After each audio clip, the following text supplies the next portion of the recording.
ഇതാണ് അപ്പോൾ നമ്മുടെ സോഫ്റ്റ്വെയർ വരുന്നത്. ഓൾറെഡി ആഡ് ചെയ്ത് വെച്ച സാധനങ്ങളാണ് ഈ കാണുന്നത്. നിങ്ങൾക്ക് ആവശ്യമുള്ളത് സെലക്ട് ചെയ്യുക, പ്രൊസീഡ് കൊടുക്കുക. നിങ്ങൾക്ക് ഇവിടെ ക്വാണ്ടിറ്റി കൂട്ടണമെങ്കിൽ കൂട്ടാം. പിന്നെ ഇവിടെ കാണാൻ കഴിയും നിങ്ങൾക്ക് കംപ്ലീറ്റ്ലി ഡേയ്സിലാണോ കൊടുക്കേണ്ടത്, വീക്കിലാണോ കൊടുക്കേണ്ടത് എന്നൊക്കെ കാണാൻ കഴിയും. ഇവിടെ നമുക്ക് സ്റ്റാർട്ടിങ് ഡേറ്റ് കൊടുക്കാൻ പറ്റും. ഞാനിപ്പോൾ നാളത്തെ ഡേറ്റ് കൊടുക്കുകയാണ്. എൻ്റെ ഡേറ്റ് ഓട്ടോമാറ്റിക്കലി ആ ദിവസത്തായിരിക്കും. ഒരു എൻ്റെ ഡേറ്റ് സെലക്ട് ചെയ്യുക.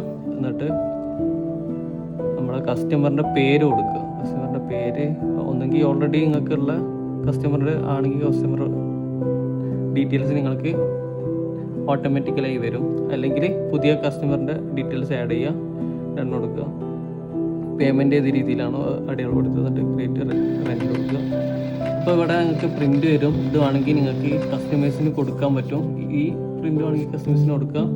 അത് മാത്രമല്ല പിന്നെ നിങ്ങൾക്കിപ്പോൾ ഇവിടെ തന്നെ കസ്റ്റമറുടെ ഡീറ്റെയിൽസ് സേവ് ചെയ്താൽ, ഇതിപ്പോൾ ഫുൾ നമ്പർ ഇല്ലാത്തതുകൊണ്ടാണ്, കസ്റ്റമറുടെ ഡീറ്റെയിൽസ് സേവ് ചെയ്തിട്ട് നേരെ അവരുടെ വാട്സപ്പിലോട്ടും നിങ്ങൾക്ക് ഈ ഒരു പ്രിൻ്റ് സെൻഡ് ചെയ്യാം, നമ്മളെ ഇൻവോയ്സ്.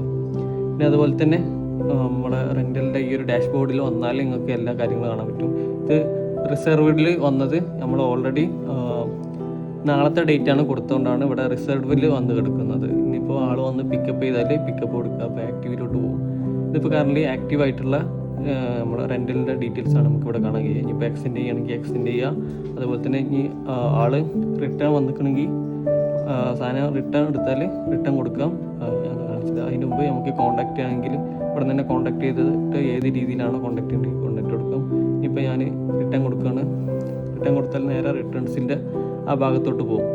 പിന്നെ അതുപോലെ തന്നെ ഈ ഒരു ആക്റ്റീവായിട്ടുള്ളത് ഓവർ ഡ്യൂ ആയാൽ ഈ ഒരു സെക്ഷനിൽ പോയി വന്ന് കിടക്കും. ഇവരുടെ ഫൈന് നിങ്ങൾക്ക് എന്തെങ്കിലും ആഡ് ചെയ്യണമെങ്കിൽ ആഡ് ചെയ്യുക. അതിനനുസരിച്ച് ഇവിടുന്ന് റിട്ടേൺ ചെയ്താൽ മതി. പിന്നെ അതുപോലെ തന്നെ നമുക്കിവിടെ ഡെയിലി റിപ്പോർട്ട്സ്, മന്ത്ലി റിപ്പോർട്ട്സ്, എല്ലാ റിപ്പോർട്ട്സും ഇവിടെ തന്നെ കാണാൻ കഴിയും.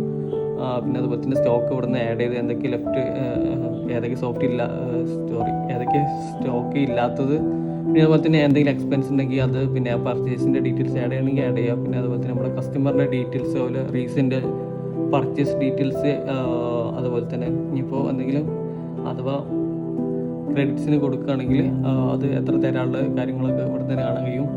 പിന്നെ അതുപോലെ തന്നെ നിങ്ങൾക്ക് എക്സ്ട്രാ വരൽ പാർട്ട്നേഴ്സാണ്. ഈ ഒരു പാർട്ട്നേഴ്സ് നിങ്ങൾക്ക് നിങ്ങളുടെ ഷോപ്പിൽ ഉള്ളത് കമ്മീഷൻ ബേസ്ഡ് ആയിട്ടുള്ള ഐറ്റംസ് ഉണ്ടാവുമല്ലോ, അതാണ് നമ്മൾ പാർട്ട്നേഴ്സായിട്ട് ഉദ്ദേശിക്കുന്നത്. ഇവിടെ നിങ്ങൾക്ക് ആ ഒരു പാർട്ട്നേഴ്സിന് എത്ര കമ്മീഷൻ കൊടുക്കാനുള്ളത്, അതിൻ്റെ കംപ്ലീറ്റ്ലി അവരുടെ ഐറ്റംസ് വാങ്ങുകയാണെങ്കിൽ അവർക്ക് എത്ര ആ ഒരു കമ്മീഷന് എത്രയാണ് ഇനി കൊടുക്കാനുള്ളത് എന്നുള്ള ഡീറ്റെയിൽസും കാര്യങ്ങളും കഴിയും. പിന്നെ നിങ്ങൾക്ക് സെറ്റിൽ ചെയ്യുകയാണെങ്കിൽ വൺസ് നിങ്ങൾ ആ ഒരു പൈസ കൊടുക്കുകയാണെങ്കിൽ നിങ്ങൾക്ക് ഇവിടെ സെറ്റിലായിട്ട് മാർക്ക് ചെയ്യാൻ പറ്റും.